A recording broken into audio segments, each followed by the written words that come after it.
Seja muito bem-vindo, seja muito bem-vinda ao Clotocast. Eu sou Messias Rodrigues, profissional de educação física. E esse podcast existe para te mostrar que o exercício físico vai muito além de estética, porque corpo bonito, sem saúde, não sustenta o coração. Aqui a gente fala de movimento como ferramenta de saúde física, equilíbrio mental e longevidade real. Porque, convenhamos, né? O coração não vive só de amor, ele vive de estímulo, de adaptação, de ciência e de exercício bem orientado. E no episódio de hoje, você vai entender como o exercício pode transformar não só o seu corpo, mas também a forma como o seu coração trabalha, reage e sustenta a sua vida. Em cada episódio, eu converso com especialistas, profissionais da saúde e pessoas que vivem o que ensinam, para te ajudar a viver mais, melhor e com mais consciência, sempre unindo ciência, experiência e propósito. Se você acredita que cuidar do corpo é cuidar da vida e cuidar do coração, né? O cuidar do futuro, esse podcast é exatamente para você. E hoje nosso bate-papo é com Henrique Ribeiro. Henrique, muito obrigado por você ter vindo aqui. Agradeço demais pelo convite. E fala um pouquinho como é que é a sua formação, né? Você é bacharel em educação física, é especialista em condicionamento físico aplicado à parte cardiológica, tanto primária quanto secundária, né? Isso. E hoje você faz mestrado lá na Escola de Educação Física da USP, é isso? Sim, sim. Eu me graduei no bacharel de educação física em 2023. E assim, logo em seguida surgiu a oportunidade da especialização com bolsa. Lá no Hospital das Clínicas é um programa que ele já tem algum tempo já. É no INCOR mesmo. É no INCOR, no Isso, INCOR. No Instituto do Coração. Isso. E aí lá, conhecendo alguns profissionais, tudo, acabei tendo contato com um grupo que também de uma ex-professora do INCOR, que hoje ela é professora da USP, e acabei entrando no laboratório de circulação, de controle autonômico da circulação, lá na Escola de Educação Física da USP. Foi com a professora Urbana, né? E hoje eu meio orientadora no mestrado, tudo, ajudando a fazer mais uma etapa aí da minha vida. Que bacana. Então se aprofundou em grupos especiais sim, aí e a parte cardiológica é uma parte muito importante, né? Eu costumo falar para as pessoas que as pessoas têm muito medo, né, de morrer por arma de fogo, né, de morrer por latrocínio. E eu estava vendo as estimativas, eu acho que em 2025 deve ter morrido cerca de 35 mil pessoas por armas de fogo. E existe, né, lá na Sociedade Brasileira de Cardiologia, existe o cardiômetro, né, que estipula o número de óbitos por problemas cardíacos. Quase 400 mil mortes ocorreram por problemas cardíacos. As pessoas têm medo de morrer por arma de fogo, mas não têm medo de morrer por problemas cardíacos que mais mata no Brasil. A doença que mais mata no Brasil. Não só no Brasil, mas no mundo, né? Ela se for pegar a quantidade de pessoas que morrem, representa quase 50% das mortes no mundo inteiro. E isso contando todas as etiologias, né? Todas as diferentes doenças do coração.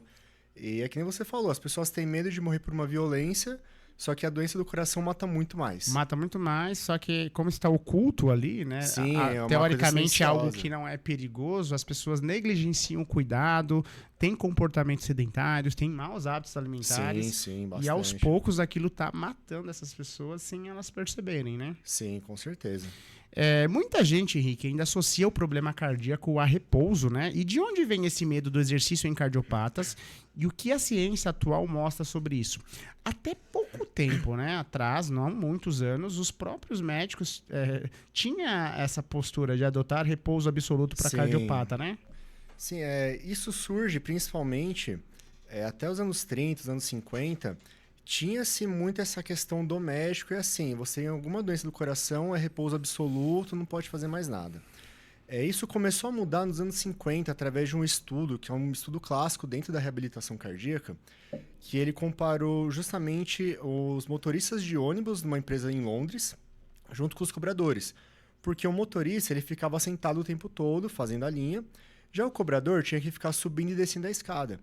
E começaram a comparar, eles viram na pesquisa que justamente os cobradores tinham uma saúde muito melhor do que a dos motoristas. Então eles começaram a associar esse estudo, esse resultado, justamente a uma atividade física inerente da própria profissão.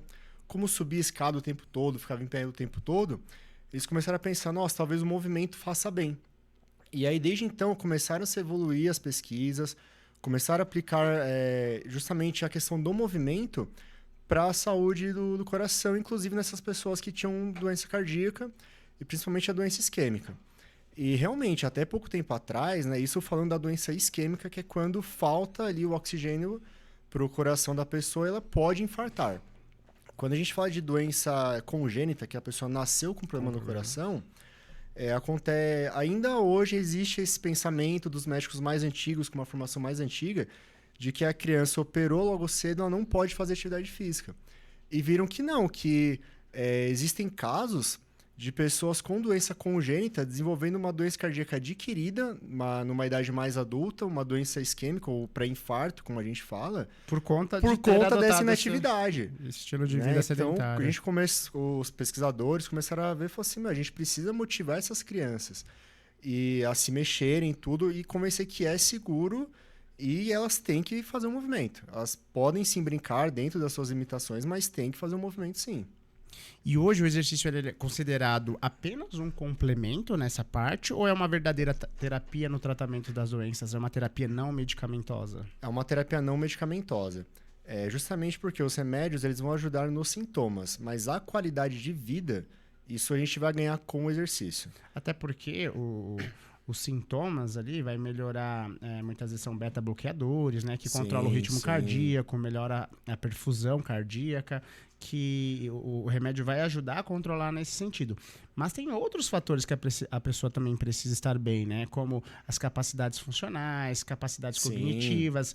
São pessoas que muitas vezes adquirem ali ansiedade, depressão, com medo da morte, né? Por conta do problema cardíaco. Muitas vezes as pessoas elas acabam desenvolvendo a doença cardíaca justamente por conta de ser uma pessoa mais ansiosa, ser uma pessoa mais estressada.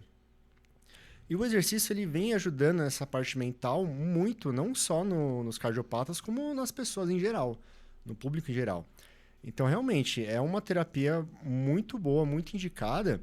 E, assim, tem alguns casos de até controlar alguns medicamentos, né? A quantidade, no caso, isso, né? De precisar usar menos por conta do exercício. Sim, o caso principal é a diabetes. Né? Eu, particularmente, já vi casos onde os médicos diminuem a dose do medicamento, mas sempre com aquele respaldo. Olha, o exercício está controlando a sua diabetes. Se você parar o exercício, você vai ter que tomar o medicamento. Né? E não só isso, o exercício ele acaba atuando outras questões que a gente acaba não percebendo. Então, por exemplo, o próprio sistema autonômico, né? Aquela questão do simpático, parasimpático, você acaba tendo uma modulação muito melhor com o exercício físico. E ainda não existe um remédio que consegue fazer isso tão bem quanto o exercício. Né? Então a questão que é uma terapia tantas propriedades benéficas como exercício. Exatamente. Não existe ainda um único comprimido que tenha tantas todos benécias, esses benefícios, né? Sim. Que bacana. Eu vi que a sua especialização é diferenciada em prevenção primária e secundária, né? Qual que é a diferença entre o exercício na prevenção primária e na prevenção secundária para essas doenças cardiovasculares? Você pode explicar assim, de uma maneira simples para o público ou para os profissionais que gostariam de entrar a trabalhar com grupos especiais? Bom, a prevenção primária eu acho que é o que a maioria das pessoas busca hoje numa academia, numa prática esportiva. Muitas vezes a pessoa faz algum exame de rotina, dá alguma alteração, aí olha, você precisa fazer uma atividade física, fazer uma dieta para controlar uma alteração de colesterol, para alterar um estado de pré-diabetes, para alterar alguma coisa de pré-hipertensão. Então, a prevenção primária vem justamente isso. E também mudar hábitos que são sedentários. Então, comportamento sedentário. Isso. Né? Então, assim, você começar ali aos poucos e a prevenção primária vem justamente isso. Se a gente for voltar ao que gera as doenças cardíacas, a gente pensando nas adquiridas, é justamente esse comportamento. E na prevenção secundária, a gente trabalha muito para diminuir o avanço da doença. Não que a gente vai tratar 100% a doença, a gente vai reverter um quadro 100%. Mas a gente consegue melhorar a qualidade de vida dessa pessoa, ela consegue justamente fazer as coisas que ela quer na vida dela, consegue fazer um passeio que ela estava querendo e às vezes pela condição cardíaca não estava podendo. Então, assim, tem muito disso. Não vou tratar a doença 100%, mas junto com os remédios, eu vou melhorar em muito a qualidade de vida dessa pessoa. Que bacana. Uma pessoa que nunca treinou, ela descobriu, né, que é cardiopata, ela pode E ela deve começar a se exercitar? E por onde, né, ela vai começar com segurança? Bom, ela deve se exercitar, isso é uma Não coisa só pode, assim, como deve, né? Eu acredito que o principal é a gente começar com uma avaliação do cardiologista através de um teste de esforço. Por quê? Às vezes a pessoa descobre que tem uma obstrução na artéria dela, na artéria do coração, que é o caso mais comum que a gente atende, que a gente tem.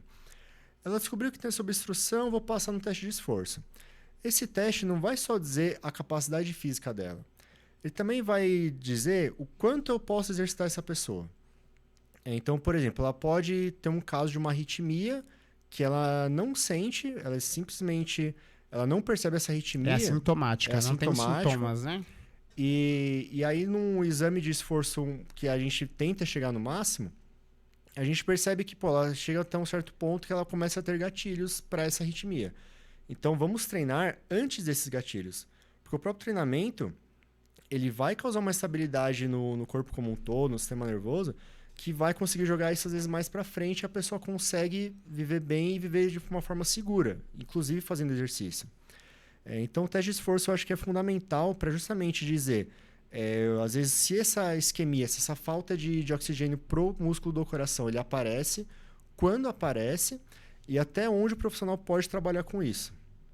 Que bacana. Eu acho que é uma coisa assim básica essa avaliação com o médico cardiologista. Que legal. E quais são hoje, né, os principais benefícios que fisiológico, no caso, né, com o exercício físico, ele pode trazer para o coração, que é comprovado cientificamente aí?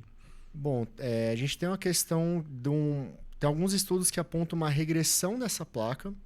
Então, aquela artéria que está entupida, ela está entupida por N fatores.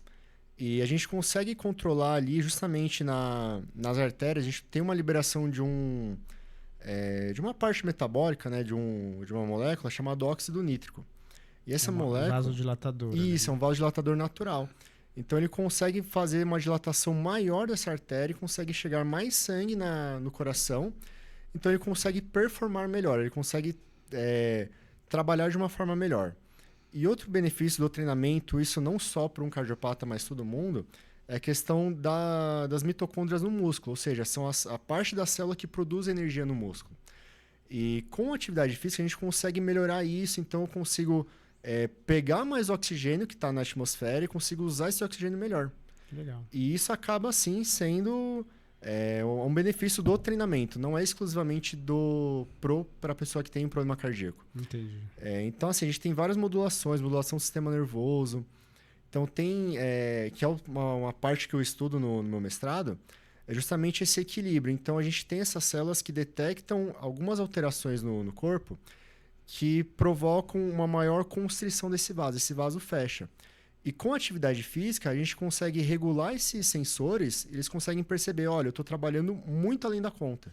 Então, eu consigo relaxar mais essa artéria, consigo relaxar mais esse capilar e consigo promover uma troca melhor. E isso, assim, são os benefícios principais que a atividade física promove, não só para um cardiopata, mas para todas as pessoas em geral. E no caso, a pessoa tem ali uma cardiopatia, né? O exercício físico realmente vai ajudar a melhorar a função cardíaca dessa pessoa ou apenas vai ajudar a controlar os sintomas que teve por conta de algum comportamento inadequado? O próprio exercício, os benefícios do próprio exercício já vão fazer isso numa pessoa cardiopata. Então, assim, eu vou controlar um pouco os sintomas, claro, mas os benefícios mais pensando em saúde mental, pensando em funcionalidade, vão ser inúmeros. Então, por exemplo, às vezes eu já peguei casos de pacientes que eles tinham medo de fazer algum esforço maior por conta de sentir uma angina, que é aquela dor no peito típica do infarto. Então, eles tinham medo de fazer a atividade porque qualquer coisa ele tinha a sensação que ia sentir a dor. E com a atividade física bem orientada, a gente mostrou para ele que não, isso tem um benefício, ele não vai sentir dor. E principalmente lá no Hospital das Clínicas, a gente pegava pacientes que eles tinham dificuldade de ir do metrô até o hospital. E depois do tratamento, ali 3, 4 meses, eles começavam a não parar tanto. Eles relatavam coisas assim que eram pequenas, mas era uma grande vitória para eles. Então, conseguir acompanhar o neto em alguma brincadeira, conseguir participar de alguma coisa da família. Às vezes até mesmo tomar um banho sem precisar de ajuda, sem precisar parar, conseguir fazer um almoço sem precisar parar. Porque... Ou seja, eles sofriam de muita dispneia, né? Dispneia Sim. é a sensação de falta de ar, um cansaço em realizar coisas básicas dentro da própria casa ali, né? Sim, sim. Então, assim, para eles isso já era uma grande vitória, né? Eles sentem muitas vezes como uma segunda vida que eles estão tendo, só que eles se sentem muito frágeis com isso. Então, olha, eu preciso fazer, mas eu vou na calma, e a gente mostra que com o exercício não, você pode fazer, a gente consegue ter um benefício que vai te ajudar na sua vida no geral, não só na sua doença, mas em todos os aspectos da sua vida. Quando a gente fala em cardiopatias, né, sabemos que o coração ele é um órgão muito complexo, né? E os problemas podem acontecer em várias partes dele, né? Nós temos as cardiopatias valvares, né? As do miocárdio, as que vão influenciar, né? Na parte neural, do estímulo neural ali para o coração. Sim. Existe algum tipo de cardiopatia em que o exercício ele é contraindicado? Ou o que vai mudar é somente a forma de prescrição de exercício para esses grupos? No geral, o que muda é mais a forma de prescrição de exercício. E aqui eu acho legal... Ou seja, você tem algum problema no coração, né? E provavelmente você já viu algumas pessoas, ou tem alguém na família que fala assim, eu não posso fazer exercícios, o médico me proibiu. O médico proibiu. Nós estamos com um especialista aqui falando ao contrário. Vai lá, Henrique. Então, assim, eu acho legal a gente separar a atividade física, o exercício físico, do alto rendimento, né? Então, quando a gente fala de um exercício físico, da gente fazer essa atividade que a maioria das pessoas faz pensando em saúde. Saúde, qualidade de vida, isso, né? Bem-estar. A gente tem essas limitações, é muito mais assim, olha, isso é contraindicado neste caso específico. Ó. Tem uma contraindicação em algum caso, isso vai muito de cada doença, de cada pessoa. Já pensando no exercício, a coisa é um pouco mais complicada. Porque dependendo da doença, dependendo do que a pessoa tem, ele acaba sendo uma contraindicação absoluta pensando no alto rendimento. Principalmente por quê? Porque não vai ter o mesmo controle que a gente tem numa academia ou que a gente tem num centro de reabilitação cardíaca, justamente com essas pessoas. Existem, sim, alguns casos hoje, jogadores de futebol que têm ali um marca-passo implantado, mas é uma coisa assim... Eu vi casos, alguns casos na Europa, eu não vi no Brasil, tá? De jogadores de futebol com desfibrilador interno. É um desfibrilador. Sim. Então o cara já aconteceu de ter mal súbitos durante o jogo e falecer, né? Sim, no Brasil, o caso do jogador Serginho é um caso que foi bem popular no jogo de São Paulo e São Caetano, que ele veio a óbito.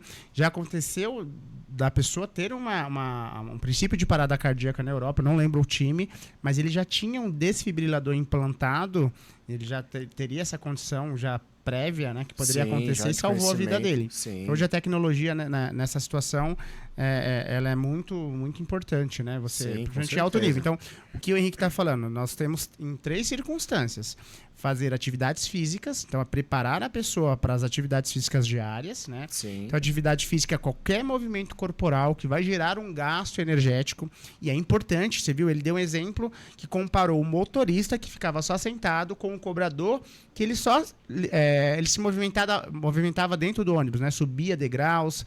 Só esse tipo de atividade física laboral do trabalho dele já foi importante para melhoras de quadros ou evitar que ele desenvolvesse quadros de doenças cardíacas. Sim. E essa é uma situação. Então, você fazer atividade física é extremamente importante. Caminhar, limpar a casa, passear com o cachorro, né? São coisas básicas. Com certeza. Tem uma outra situação, que é fazer exercícios físicos regulares, né? Onde você vai controlar a intensidade, frequência, duração. Porém, é diferente de você fazer uma prática esportiva de alto rendimento. Então, ele está chamando a atenção aqui, caso você é um atleta, que não é o caso da grande maioria das pessoas, né? Que falam que não vão fazer exercício porque tem um problema ali de saúde no coração, né? E tem medo. Então, é mais para ficar claro pro pessoal, né? Sim. São 3 circunstâncias diferentes. E mesmo se a gente pensando no caso do atleta, dependendo do clube, ele já tem um acompanhamento, assim, com cardiologista. Que nem nesse caso, o cara é extremo, o cara tem um risco de ter ali a fibrilação cardíaca. Né? A fibrilação é quando o coração ele precisa contrair e relaxar. Ele vai bombear o sangue para todas as partes do corpo. Então, ele tem ali um problema de estímulo neural, onde tem alguma falha nesse estímulo e o coração ele pode tremer, que é a fibrilação. É por isso que existe o desfibrilador, né? Isso. Tem o desfibrilador e o próprio desfibrilador faz a cardioversão, que não é isso? Ele vai controlar o ritmo cardíaco de impulso nervoso ali, né? Uma forma que eu costumo explicar, que acaba sendo mais fácil, ele precisa ter a parte elétrica, ele precisa estar ajustada. Não pode dar curto, né? Isso, Tá os em médicos, curto. os cardiologistas falam, né, que os cardiologistas são ótimos encanadores e péssimos péssimos eletricistas. eletricistas. Então, quando acontece uma arritmia, o circuito elétrico do coração ele precisa seguir um caminho. Quando tem uma arritmia, é quando a gente tem alguns disparos fora desse circuito. Se é uma vez e passa, você acaba não tendo sintomas e acaba sendo tudo bem. Quando dá ali 2 seguidas, já liga um alerta. Quando começa a ter mais seguidas e ali aquela coisa fica constante, os médicos já ficam de olho. E é nesse caso porque ele pode dar um disparo, a pessoa simplesmente não sente aquilo, ou às vezes sente até alguma palpitação estranha. E aí o coração, em vez de ele bater naquele ritmo que ele deveria, ele começa a contrair de uma outra forma. Então, Mais rápido, mais lento. Isso. E aí qual que é o primeiro sintoma? Como ele está batendo mais acelerado, em muitos casos, ou mais lento, não chega sangue para o cérebro. Então o primeiro sintoma é o desmaio. Então a pessoa ela vai simplesmente apagar, ela vai cair, porque não chegou sangue no cérebro e é um mecanismo de defesa do corpo o desmaio. Para te colocar numa posição deitada para chegar ao sangue. Só como o coração... Antigravitacional, é um sistema de proteção antigravidade ali, né? Exato. Aí como o coração ele tá batendo um ritmo errado, a pessoa não é que o coração para de bater. Ele tá ali justamente, né, tá fibrilando, tá meio que tremendo. E aí precisa de um cardiodesfibrilador justamente para ajustar essa parte elétrica. Então, e hoje nós temos tecnologia que dá... Sim. Existe esse externo, né? Normalmente os desfibriladores são externos, que a pessoa vai por... Ou ele é automático e precisa de uma pessoa capacitada para posicionar as placas direitinho e vai fazer a leitura. Ou se é uma equipe de suporte ali, ele tem um desfibrilador externo. E nós estamos falando em alto nível que existe um desfibrilador que é colocado igual um marca-passo, implantado, quando a pessoa já tem essa predisposição, né? Sim. Isso não... É bom deixar claro que esse cardiodesfibrilador implantável não é só para o alto rendimento. Pessoas que têm alguma doença, principalmente a doença de Chagas, que gera muitas arritmias, e a pessoa tem essa indicação de implantar esse dispositivo, ele é implantado. E o SUS cobre esse tipo de... Cobre. Legal. Eu atendi pacientes que o SUS implantava. Que bacana. E justamente essas pessoas precisam tomar cuidado não com o exercício de uma forma geral, mas com a alta intensidade, porque o coração, porque é um dispositivo que ele está lendo o batimento.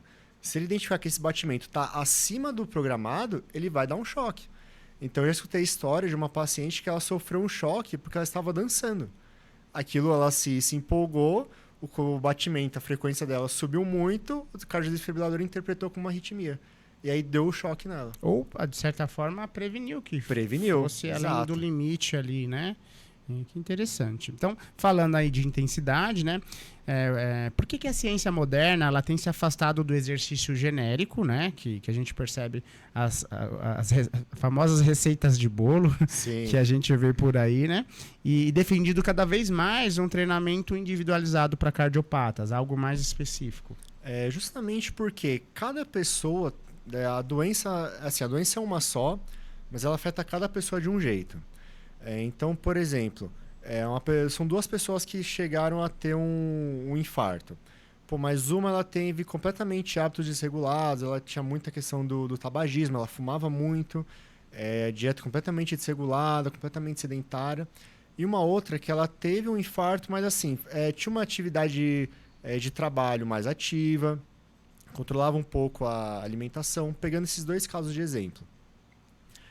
A resposta ao treinamento dessas pessoas vai ser muito diferente. E até mesmo numa avaliação funcional que a gente faz, que a gente fazia no Hospital das Clínicas, que tem outros hospitais, através da ergoespirometria, ou até mesmo o teste de esforço, que é aquele teste da esteira que a gente faz lá, que a gente precisa subir na esteira e chegar até o máximo, correndo muitas vezes, ele vai dar respostas diferentes para cada pessoa. Então isso já indica que o exercício, a base vai ser a mesma. Então, eu preciso fazer um exercício moderado. O que vai ser moderado para mim vai ser diferente para você. Mas ali numa questão relativa, os exercícios eles têm que ser eles seguem os mesmos princípios. E questão de treinamento de força, se eu já tenho uma questão de trabalho que exige muito mais força física minha, como o caso de um pedreiro, por exemplo, às vezes uma pessoa que tem um trabalho muito mais sedentário, o próprio treinamento de força ele vai agir de uma forma diferente. Então eu peguei casos de pacientes que tinham esse histórico, que trabalhava muito braçal, eles tinham uma resposta de treinamento de força muito superior a outras pessoas que não tinham essa questão de trabalho. Então, por isso o treinamento tem que ser individualizado.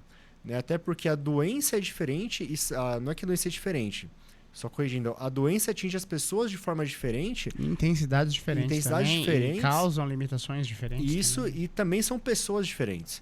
Né? Eu não posso prescrever um treinamento para uma pessoa que ali chegou a ter um infarto, mas é uma região pequena, com uma pessoa que já tem uma insuficiência cardíaca muito mais severa. Então, isso também vai pôr um limite ali para a prescrição do professor. É o que a gente chama de dose-resposta, né? O exercício ele funciona como remédio ou como um veneno. Exato. Né? Vai depender da dose que a gente aplica ali, correto? Sim, com certeza. Existem muitos mitos, né, em relação a essa parte de treinamento. E aí eu gostaria que você falasse se é mito ou verdade. Beleza, né? Vamos lá. Quem tem problema no coração só pode fazer caminhada leve? Porque a gente já está saindo de um pressuposto que ela não só pode, como deve. Como deve, exato. Porque já quebra um paradigma de muita gente que falava que não podia, que era repouso absoluto. Já está melhorando. E aí, como é que funciona nesse caso? Isso é mito. Né? O exercício moderado é o que as diretrizes recomendam, a diretriz brasileira, a diretriz europeia, as referências dentro mesmo da educação física, exigir com o exercício moderado. Mas o que é esse exercício moderado? É algo ali, se a gente calcular por Carbone, que é uma forma mais indireta, entre 50% a 80% da frequência de reserva. Então, não vou fazer um exercício máximo com essa pessoa. Não vou fazer um exercício que vai atingir a frequência cardíaca máxima. Apesar, tem estudos, eu não lembro qual foi o grupo de pesquisadores, tá? Não sei se são noruegueses, eu acredito que são. Depois, quem se interessa nessa parte, me manda aqui mensagem, que eu tenho esse artigo, que eles fizeram, quem não sabe, o HIIT, né? O High Intensity Interval Training. É um treinamento de alta intensidade, fizeram com cardiopatas. Sim, E eles fizeram, e aí quando a gente... E é uma revisão sistemática, pegaram um número de pessoas. Sim. E aí quando a gente pensa em treinamento em alta intensidade, já pensa, vai causar um óbito, né? E eu acho que o número de incidência, eu acho que foi de 1 a 2, mais de 50 mil casos estudados. Então, há também a possibilidade, mas é como o Henrique falou, dá para trabalhar em alta intensidade, mas o profissional... assim, eu acho arriscado, não sei qual foi as circunstâncias que aplicaram esse tipo de esforço, porque em caso de uma intercorrência, se tem ali um desfibrilador ou uma equipe para amparar, né? Exato. Então, isso é importante a gente levar em consideração. É bom evitar certos riscos, mas que também tem estudos demonstrando treinamento de alta intensidade e os seus benefícios para cardiopata também. E ainda essa questão do exercício moderado, eu peguei casos de pacientes que, assim, começava naquela questão de adaptar realmente para o exercício e tinha sessões que passava correndo 30 a 40 minutos. E, assim, uma corrida mais forte, justamente porque ele pode, sim, começar com uma caminhada, uma coisa mais leve, se isso for representar um moderado para essa pessoa. Mas ele pode se evoluir para uma corrida. Eu peguei, não foi só um caso, não, vários casos. Inclusive, teve um paciente que eu atendi que ele tinha câncer e doença cardíaca. Ele teve um câncer. Muitas vezes eu estou num atendimento também de uma cliente cardiopata. Ela também, por conta da quimioterapia, gerou sequelas cardíacas. Sim.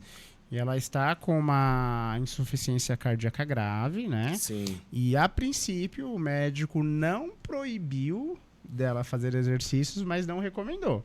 E aí a gente tenta explicar para a pessoa, olha, fica tranquila, ninguém vai chegar com um caminhão de peso e jogar para você. É um trabalho lento, gradual, progressivo. A gente faz um teste de esforço para saber quais são as suas limitações. Então tem todo aquele preparo, né? O princípio da conscientização. Para a pessoa não ficar com aquele medo de dar um passo à frente, né? As pessoas acreditam, vou fazer um exercício, vou para uma academia... Que nem vou botar um caminhão de peso, vou puxar um avião, e não é isso. Ou vamos colocar para correr na esteira igual um louco. Não, existe toda uma adaptação. Inclusive, no hospital, muitas dessas pessoas, elas não tinham histórico de atividade física quase que nenhum. Muitas pessoas, assim, completamente sedentárias, maus hábitos, e começavam a fazer exercício com a gente lá na reabilitação. Então, a gente tinha que não só aplicar o exercício, aplicar essa terapia não medicamentosa, mas também explicar para a pessoa como ela pode fazer o exercício. E, assim, a gente trabalhava muito com a escala de Borg. A gente usava a escala de Borg de 6 a 20. E para explicar para a pessoa o que era um cansativo, o que não era um cansativo, era difícil no começo, porque você vai cansar com o exercício. E alguém que nunca cansou, nunca entendeu o corpo... O coração começa a acelerar, ela já acha que está passando mal. Exatamente. E é normal do esforço, né? Exatamente. Ela está numa condição de repouso, o coração vai bater menos, ela começa a se exercitar, o coração vai acelerar, mas num limite... Né, que a gente tenta adequado. Ali ter um controle. É então a gente tem controle do início da sessão, do treinamento, e no meio da sessão a gente também acompanha para ver se está tudo certo. Porque Bacana. A gente não pode, às vezes a pessoa esquece de tomar um medicamento e não avisa, quando a gente vai confirmar, está muito acima do que a gente precisa. Né? E aí a pessoa já está num cansaço assim absurdo, a gente precisa dosar isso. E só voltando ao que você falou do câncer, isso é uma coisa que está crescendo. Então, hoje em dia, temos sobreviventes de câncer e, por conta do tratamento do câncer, acaba desenvolvendo uma insuficiência cardíaca. Então, a gente está tratando não o câncer, mas os sobreviventes de câncer que tiveram alguma limitação cardíaca por conta do tratamento. Então, trata uma doença, aí surge outra. Aí a gente entra para tratar essa outra doença. Exatamente, são vários fatores, né? E o que a gente também, ele falou da escala de Borg, porque às vezes quando você só leva os parâmetros fisiológicos da pessoa, por conta dos medicamentos, eles ficam alterados. Então, você vai levar em consideração a pressão arterial da pessoa. Né? Se está muito elevado, você já sabe que é um fator de risco porque é um cardiopata. A frequência cardíaca muito elevada. E como ela toma medicamentos, e muitas vezes é um combo, um coquetel de medicamentos ali, esses fatores ficam bem controlados, né? Ficam bem baixos, então não dá somente para usar esse parâmetro como referência.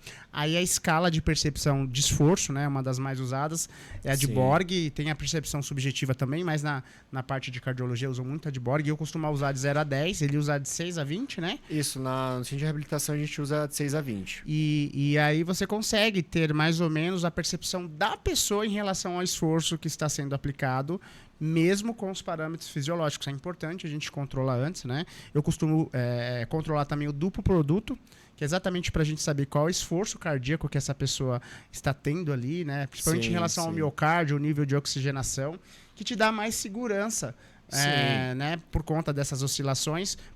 E aí, quando a pessoa tá lá com a frequência cardíaca acelerada, com medo, você sabe que você está trabalhando sobre controle ali, evita um risco desnecessário para a pessoa, né? E essa questão da pressão arterial, isso saiu, acho que em outubro do ano passado. Uma nova classificação, uma nova diretriz ali, né? Então, assim, justamente por conta desse coquetel de medicamentos que essa pessoa toma, dificilmente você vai ter um cardiopata com uma pressão ali 12,8.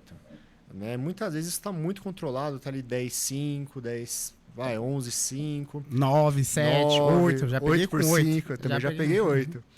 E aí quando a gente vai medir a pressão no início de uma sessão de treinamento e tá o 12,8, a gente liga o alerta. Fala, nossa, tá alguma coisa estranha. Tá acima, né? Tá acima. E também em casos assim que a pressão ela é diferenciada.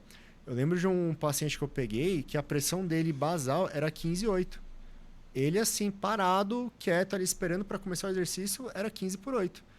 E a gente tinha que partir disso para entender o treinamento até onde essa resposta ela é do exercício, ou então essa é uma resposta exagerada que a gente precisa intervir, reduzir a carga ou até mesmo parar o exercício ali.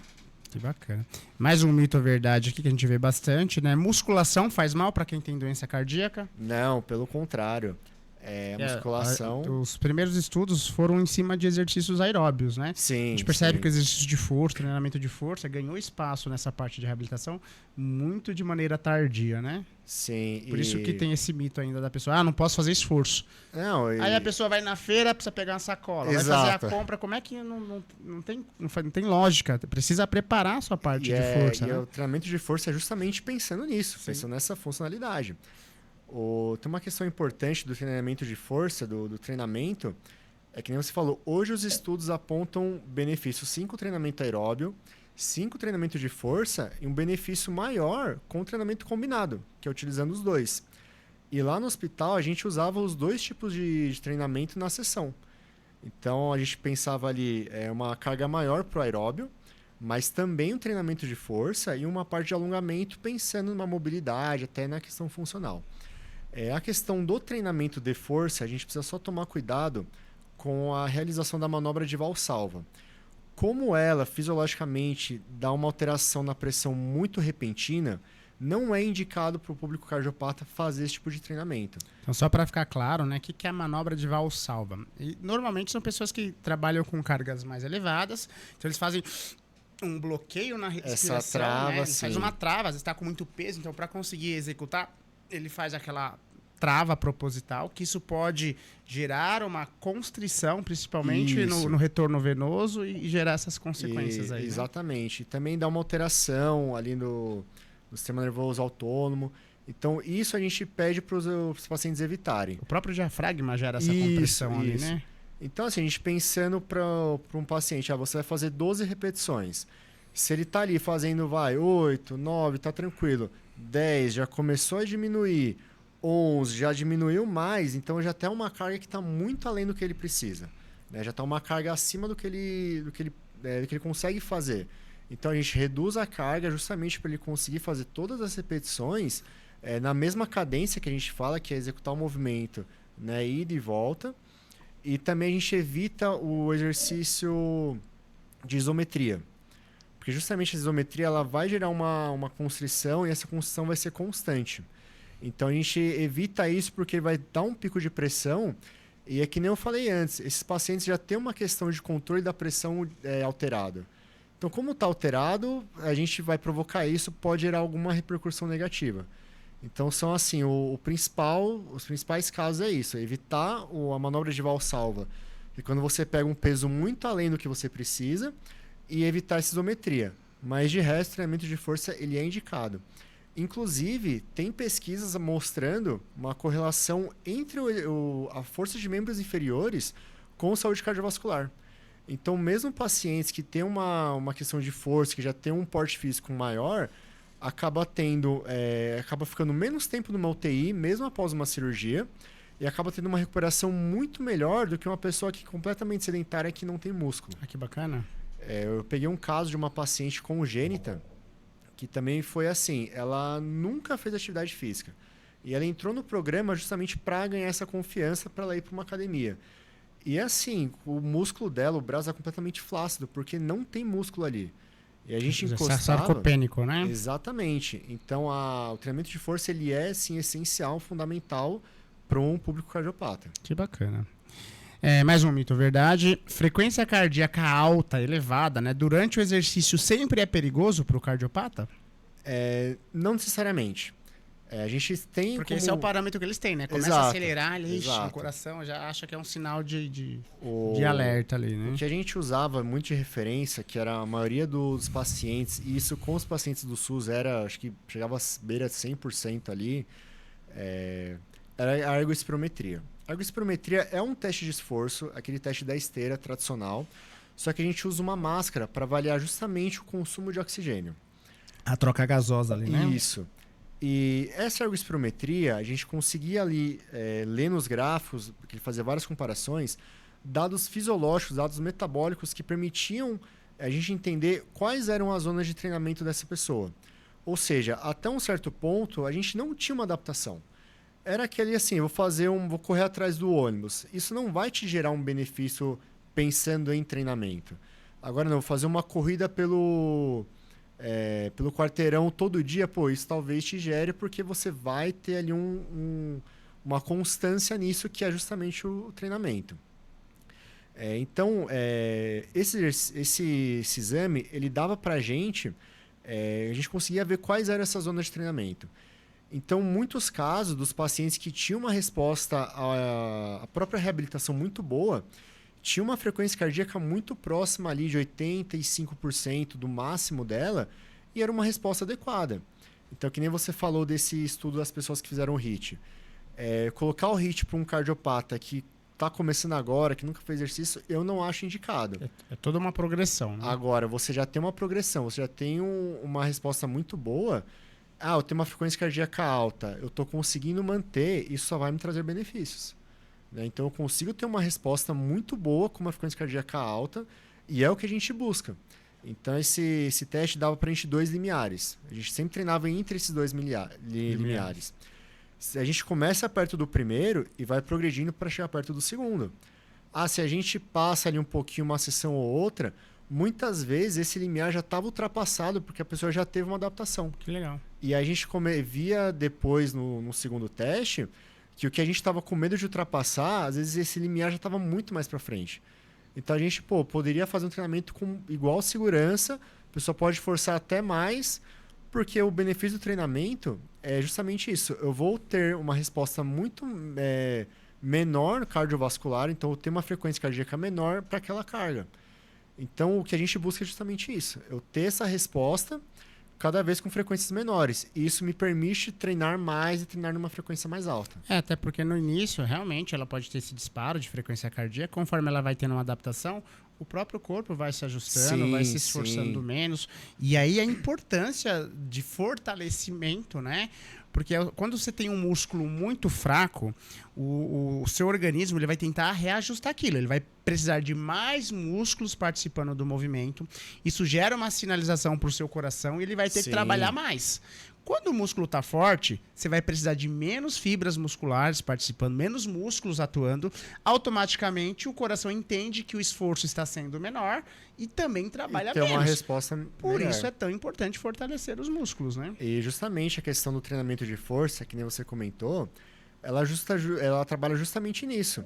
Se eu tenho mais força, se eu tenho mais músculo, tanto numa parte articular, como também no retorno venoso, que é o principal de treinamento de membros inferiores, o coração trabalha menos. Então, o que a gente trabalhava muito lá era a panturrilha, uma coisa que eu trabalho, não só com o público cardiopata, mas com qualquer pessoa que eu atendo. A panturrilha é o segundo coração do corpo. É o segundo coração. Justamente porque a panturrilha, quando ela contrai, ela acaba esmagando essas veias que estão nas partes mais distante, né? As periféricas. E ele ajuda justamente esse sangue que está lá no pé a voltar para o coração. Como ele está voltando, eu tenho um esforço menor do coração de puxar justamente esse sangue. Então, eu consigo fazer o coração, ele encha mais e eu consigo ter um esforço menor, porque essa bomba está trabalhando menos. Quais são as avaliações que são indispensáveis antes de iniciar um programa de exercícios com cardiopatas? Eu acho que essa avaliação da ergospirometria e o teste de esforço. Eu entendo que a ergospirometria ela não é um exame comum, ela não é... Que não está à disposição para todo mundo. Exato. Né? Então, assim, são grandes centros que têm essa ergospirometria. E o principal é o teste de esforço. Através do teste de esforço, eu consigo ter essas respostas de segurança do exercício e consigo ter um treinamento seguro que vai me gerar um resultado, que a gente vai ter essa reavaliação no caso da reabilitação em 3 meses, ou no caso de pessoas comuns ali a cada 1 ano, a cada 6 meses. Então, acho que essa avaliação é fundamental, tanto para análise da capacidade física, quanto para saber se tem alguma arritmia, se está tendo alguma isquemia, onde que está tendo essa isquemia. Eu acho ali que são pontos principais. E entrando na questão da educação física mesmo, a gente conseguir ver a força dessa pessoa, a gente ter um histórico dessa pessoa. Uma coisa importante para o profissional da educação física é entender os medicamentos que essa pessoa toma no dia a dia. Então, que nem você falou, um beta-bloqueador, ele é um medicamento que ele funciona diminuindo a frequência cardíaca. Então, a gente não pode comparar o que a gente usa muito a fórmula de Carvonen, que é o 220 menos a idade, que eu acho que todo profissional de educação física já aprende isso no primeiro dia da faculdade. A gente não pode usar com cardiopata, porque a resposta do coração dele vai ser menor. Então, se eu usar isso de base para um cardiopata, ele nunca vai chegar nessa frequência. Já o teste de esforço vai me dar a frequência máxima dele real. No esforço. No esforço. Então, eu tenho já essa resposta. Né? Então, o profissional ele precisa entender que esses medicamentos eles vão sim afetar essa pessoa e eu preciso entender o que ela toma, muitas vezes a hora do que ela toma, para justamente ter uma resposta adequada no treinamento, na prática esportiva. Eu percebo que ainda existe muito medo entre os profissionais de educação física, né, em atender essas pessoas com cardiopatias. E por que você acha que existe ainda esse medo? Eu acredito muito essa questão do medo por conta de uma falta de conhecimento mesmo. Eu lembro de uma... Aquela história, né? Conhecimento, ele é poder, né? Exatamente, exatamente. Então eu lembro muito bem de uma academia que eu trabalhava, que eu era estagiário, e entrava muito essa questão, assim, surgiu primeiro uma pessoa que infartou lá na academia. Nossa, era tratado como assim, uma pessoa de vidro num pedestal, não podia fazer nada. De vidro é bom. A gente tinha ali que ter todo um cuidado. E hoje, eu lembro muito de uma professora que ela falou... Aí hoje tem uns 15 iguais, como é que faz pra tratar todo mundo assim? Eu lembro de uma professora, justamente na especialização, na primeira semana, que ela falou assim, nossa, pô, uma pessoa que infartou pra mim é a coisa mais simples do mundo. Mas porque a gente tá dentro do hospital, a gente vê casos assim, graves, não só graves, mas assim, casos que desafiam até a própria cardiologia.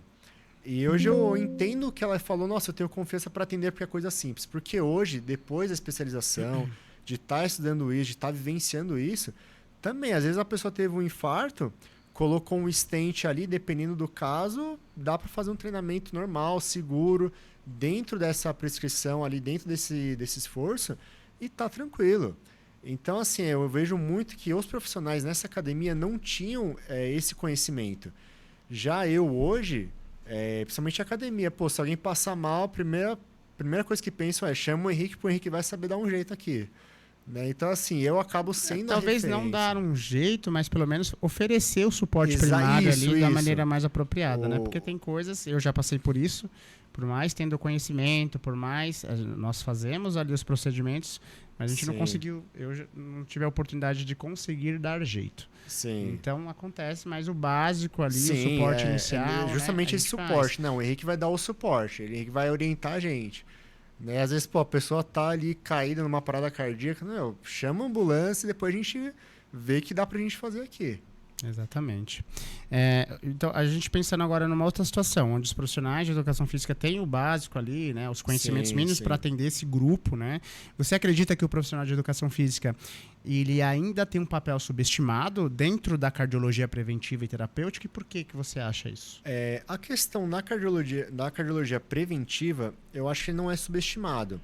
E acaba sendo uma coisa até de conhecimento comum, que qualquer alteraçãozinha, vai para uma academia porque a academia vai te ajudar. Então, acho que de uma forma preventiva, a educação física, os profissionais de educação física são vistos como as pessoas mais indicadas para isso. Né? Às vezes nem acaba até negligenciando um pouco a questão do nutricionista, porque entra a questão de dieta, tudo, e não é dever do profissional de educação física passar uma dieta. Cada um no seu quadrado. Cada um no seu quadrado, exato. Mas assim, de uma forma preventiva, porque deu uma alteração no exame, a pessoa tá lá, o médico falou, olha, você tem uma pré-diabetes. Às vezes não é nem um cardiologista que fala, às vezes é um clínico geral, alguém que você faz exame de rotina, então vou pra academia, vou começar a fazer exercício, vou começar a fazer uma caminhada. O que eu vejo de problema você precisa fazer uma caminhada, mas como tem que ser feito isso, que está muito subestimado. Então, penso até a questão da mídia, é o Dia Mundial de Combate à Obesidade. Aí chama um nutricionista, chama um médico e todo mundo fala para fazer atividade física. E o profissional de educação profissional física que tem voz fala. de fala, não vai lá. Acaba não tendo. Exatamente. Então eu vejo que assim, a questão primária de prevenção dessas doenças, o profissional ele é bem visto.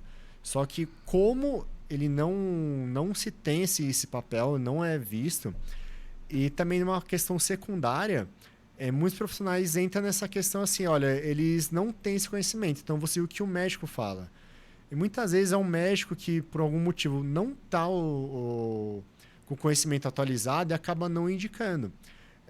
Hoje, onde eu trabalho, eu acabei atendendo uma aluna que ela tem uma cardiopatia congênita, e em muitos casos da congênita, ela opera ali com dias de vida. Então, o congênito, a pessoa já nasce com um problema cardíaco. Não foi adquirido por comportamentos ou ao longo do ano, né? E assim, às vezes é um problema simples de ser corrigido, não precisa ser uma cirurgia de peito aberto, que ela é traumática, ela é muito traumática. Às vezes a pessoa resolveu ali na infância, tá tudo bem, faz acompanhamento todo ano, tá tudo certo, mas o médico fala que não pode fazer atividade física. Então fica assim, olha, o médico não libera, mas será que o não liberar não vai ser prejudicial para ela? E às vezes ela dá as caras ali, ela assume o risco, e às vezes o risco é mínimo, e ela consegue fazer uma atividade física tranquilo. E tem os benefícios da atividade física. Muito bacana, né? Como que o acompanhamento de um profissional de educação física vai mudar esse prognóstico, né? E a adesão dessas pessoas a praticar o exercício ao longo prazo? Como é que você vê isso? Olha, eu tenho como base o que a gente encarava muito lá no Hospital das Clínicas. Porque os pacientes do SUS, que eram indicados ao programa de reabilitação, eles passavam ali 3, 4 meses com a gente, fazendo o processo, tinham as aulas, tudo certinho. A gente contabilizava as faltas, né? Ou às vezes o médico puxava a orelha, olha, você está faltando, não pode, tem que vir, o que aconteceu? E depois, esses pacientes passavam com acompanhamento em ambulatório, dentro do hospital. Ou seja, a gente dava toda a instrução de como essa pessoa, que ela tinha alta, e às vezes ela era indicada, os médicos lá, eles davam uma cartinha para a pessoa ir apresentar na academia. E assim, tinha toda a instrução de como essa pessoa tinha que treinar. Então o profissional já recebia ali uma receita, olha, precisa treinar isso, assim, a frequência cardíaca tem que ser dessa forma. Fica mais fácil para ter um norte ali na hora de acompanhar. E eu vi casos de pessoas que saíam do hospital e assim, olha, eu preciso fazer isso, eu achava uma praça para fazer um treinamento, começava a comprar pezinho, começava a comprar elástico, justamente para ela desenvolver o próprio treinamento com acompanhamento desses profissionais. E ali, a cada 3, 4 meses, a gente dava uma resposta, ó, como é que está o treinamento, como é que está a resposta, fez exame, a gente viu os exames, a gente dava um norte para essa pessoa. Então, assim, o acompanhamento, realmente, eu não vou tirar a doença, não vou tratar a doença, mas eu vou dar uma resposta e vou acompanhando essa doença com essa pessoa até o final da vida dela. Né? Isso vai acompanhar, e o exercício, justamente, é uma questão a mais que vai trazer benefícios que os remédios não vão ter, que são exclusivos da atividade física. Bacana. E o que um profissional de educação física ele precisa dominar na prática, né, para poder trabalhar com segurança com este público? Olha, eu vejo que eu vou colocar 2 parâmetros em primeiro lugar, que eu acho que um não sobrepõe o outro. Um é o conhecimento, né? Então, assim, você entender da fisiologia, você entender da fisiologia da doença. Porque são 2 circunstâncias, né? Quando Sim. a gente fala em entender da fisiologia, a gente precisa entender da fisiologia em repouso. Sim. Né? Como que funciona, o que acontece. Mas quando está em exercício, completamente tudo. diferente. E aí você também precisa entender essas variações. Tanto é que o que ele está falando é sobre o teste de esforço. Às vezes você está no repouso, não sente nada. Tá, né? tudo ok, certo. você acha que não tem problema cardíaco, e aí quando vai pro esforço, aí aparece algumas coisas que só aparecem no esforço em determinados limiares, né? Sim. Então eu vejo que a questão de entender justamente a doença, entender por que uma artéria fica obstruída, entender o que gera uma arritmia, entender... E assim, são diversas doenças cardíacas, então a gente tem que entender um pouco de cada uma.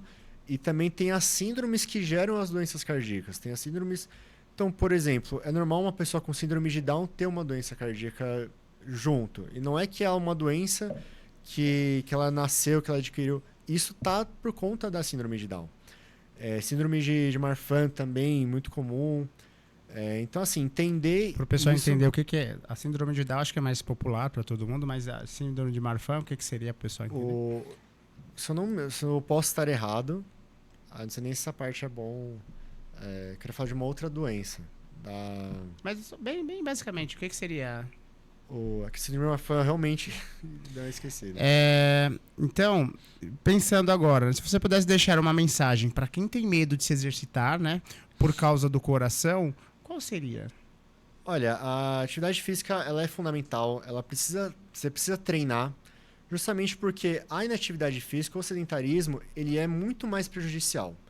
Então, assim, precisa ser feito, a gente pode fazer de uma forma segura, a ciência mostra que isso é seguro, que isso é recomendável, e assim, não tem por que não fazer. A gente tem algumas limitações, tem algumas contraindicações, mas assim, o exercício tem que ser feito, ele deve ser feito.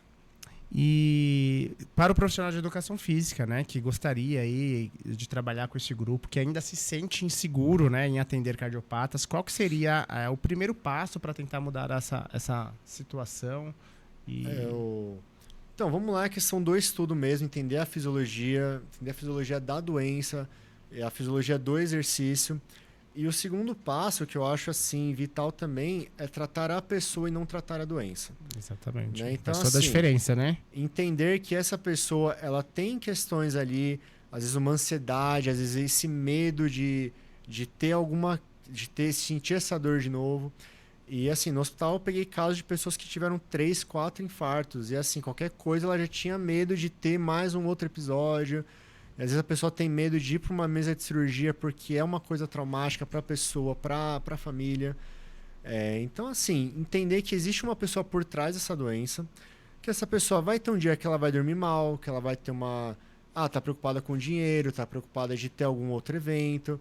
Às vezes ela vai criando confiança, ela exagera um pouco, ou então ela pensa o dia, tô me controlando ali já há 3 meses, uma dieta certinho, tudo mais. E aí, vou exagerar um dia, acaba não tá acordando bem. Então, assim, entender que existe uma pessoa por trás dessa doença. Né? Trabalhando não só a questão mental, que o exercício vai ajudar, mas entendendo o geral dessa pessoa. E agora pensando numa outra circunstância, né? O médico liberou. Eu posso fazer exercícios. Qualquer exercício vai ser seguro para essa pessoa? Justamente que nem eu falei. Existem casos que alguns exercícios de alta intensidade não são recomendáveis. Vai depender da doença da pessoa. Se o médico cardiologista ele entende isso, ele está liberado, ele faz a cartinha liberando o tipo de exercício, não tem problema, porque a gente tem o respaldo do cardiologista. Então, que nem eu falei, os pacientes do SUS recebiam uma cartinha do médico para apresentar na academia. Então, o que estava escrito lá, o profissional ele podia seguir, porque naquele instante a pessoa ela estava bem e aquilo ali fazendo no exercício sem intercorrência, ela podia fazer aquela recomendação sem problemas. Que bacana. E para a galera aí que gostaria de saber um pouquinho mais sobre o seu trabalho, né, ter acesso a esse arsenal de conhecimento que você tem, como é que faz para te achar? Tem o meu Instagram, onde eu trato só essas questões de saúde, voltadas para o coração e também para atividade cardio. Nem só de amor, viu? Exatamente. Né? Também cura lá, coração partido? Olha, exercício ajuda, então, assim, eu tento passar dicas, assim, de pessoas como começar uma atividade. Não só a pessoa que tem uma doença cardíaca, mas as pessoas, no geral, que estão pensando em saúde. Então, como eu começo uma corrida, como eu começo uma natação, que é a minha área, que é a área que eu mais atuo hoje, como fazer isso com segurança. E assim, não é simplesmente joga aí, vamos, tá tudo bem. Não, existe todo um método da gente começar. Bicicleta também, que é muito comum, a gente usava muito na reabilitação. E assim, questão de saúde, pode me seguir lá no Instagram, meu contato tá aqui. E assim, pode seguir lá, qualquer dúvida pode mandar mensagem. Vou ter o maior prazer para responder isso, né, para ajudar as pessoas justamente... já que é uma doença que mais mata, a gente precisa ir ter mais pessoas também prevenindo isso. E outra coisa que eu acho que é vital, uma pessoa que tem uma capacidade física boa, ela passa menos tempo internada, ela consegue ter uma recuperação muito melhor. Isso não só com doença cardíaca, mas com a maioria das doenças. Então, assim, vamos se exercitar, vamos para a rua, vamos para a praça, vamos dar um jeito de exercitar, vamos para uma academia, que a gente só vai ter benefícios mesmo. Que maravilha.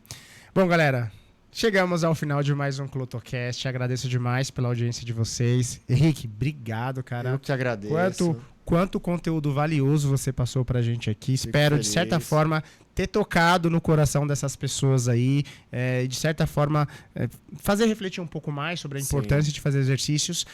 Eu gostaria que pudesse ajudar a gente. Siga o nosso canal, compartilhe essas informações com pessoas que provavelmente você conhece na sua família, que tem medo de se exercitar porque tem problemas cardíacos, e com outras pessoas aí que você puder ajudar a quebrar o algoritmo do YouTube, porque a gente sabe que o algoritmo ele dá prioridade para canais de entretenimento, e a gente que tenta passar um conteúdo mais informativo, mais científico, acaba tendo menos espaço. Então a gente conta muito com o apoio de vocês em curtindo, compartilhando e espalhando essas informações para mais pessoas. Obrigado de coração. E quer falar mais alguma coisa? Quer deixar uma mensagem final aí? Acredito que o pessoal precisa exercitar aí que só traz benefícios. Pra cima, mexa-se. Galera, fiquem com Deus. Um grande abraço a vocês, viu?